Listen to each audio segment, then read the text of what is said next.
is Corey Day.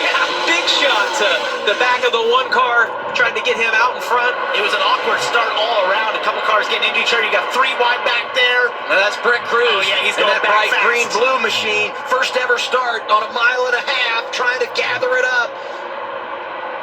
Well, then Brent Cruz is a fence. He's never run on that, right? You got to kind of feel it out as you see. He is in the nest right now of all those drivers, trying to get a good feel for his car. Where's the grip level at right now? Well, and they're playing games with us again. The 2 Hendrick cars are up front, but that is Corey Day, the young driver from California, that jumps to P1, leads the opening lap. Byron side by side for second. Josh Balicki out of line. Oh, that's going to burn up a valuable set of tires. Still green. Hold green. Finally we get the caution and upside down is Carson Quapple. Barrel rolling down the back straightaway. Oh, my goodness. After the caution. How in the world?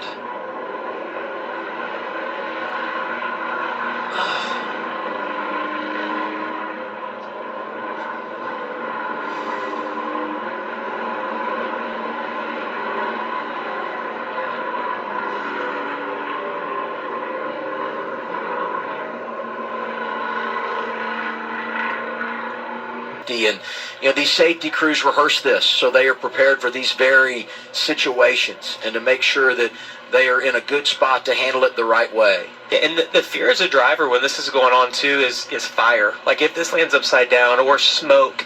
And fortunately in this situation, we didn't see either of those, and that safety crews are all there in this moment.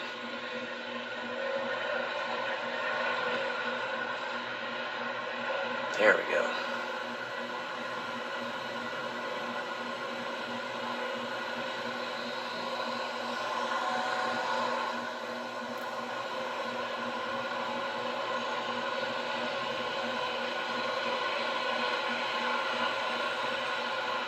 That's a 3,400-pound car you're trying to let down as easily and slowly as possible.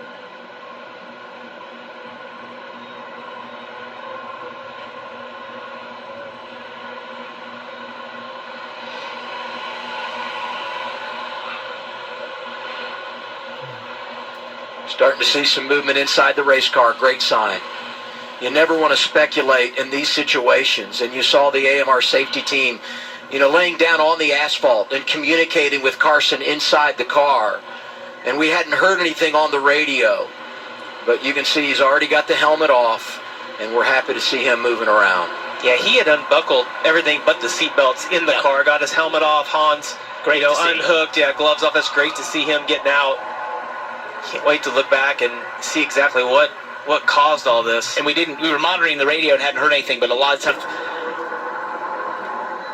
isn't able to, the flaps are not able to help, right? Once that air gets underneath, that's a 3,400-pound car that just suddenly flips up, into the air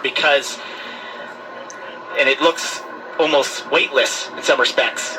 I will say, though, how fortunate we are in this situation, that after he got turned upside down and began the roll, that he wasn't contacted by anyone else, because so many times, especially when you're this close to the restart, traffic is there and drivers simply have nowhere to go. Luckily no one else hit him when he was flipping and rolling down the back straightaway. The scariest part of what he went through is that when you get turned sideways and you saw the contact from Retzloff, is that you lose all controls of the car. The brake pedal no longer works, the steering wheel no longer works, and as a driver you want to have those controls to control your own destiny, and you don't have that. And I will tell you that when it goes up in the air, it gets quiet. And as I said, what took 4 or 5 seconds for us to watch live on TV feels like an eternity inside the car, and it's a scary feeling for fire, for smoke. Am I going to get trapped? Like what's going to happen? The car's full of fuel right now as well. We just started this race, so the fuel cell's packed. And you're helpless inside of the car. It's one of the scariest feelings you're going to have. And a lot of times in that moment, you're grabbing your belts and you're just getting as small as you possibly can. Practice and qualifying, that's where everybody migrated to.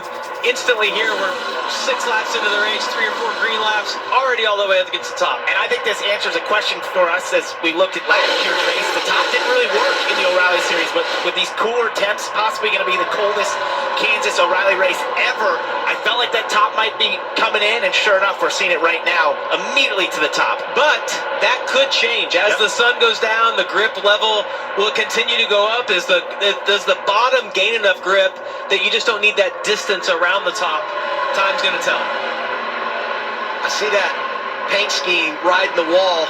And immediately, I think of Larson. It's the other California native sprint car driver, Corey Day, who's not afraid to put it on the high side in the 17 here in the O'Reilly Auto Parts Series.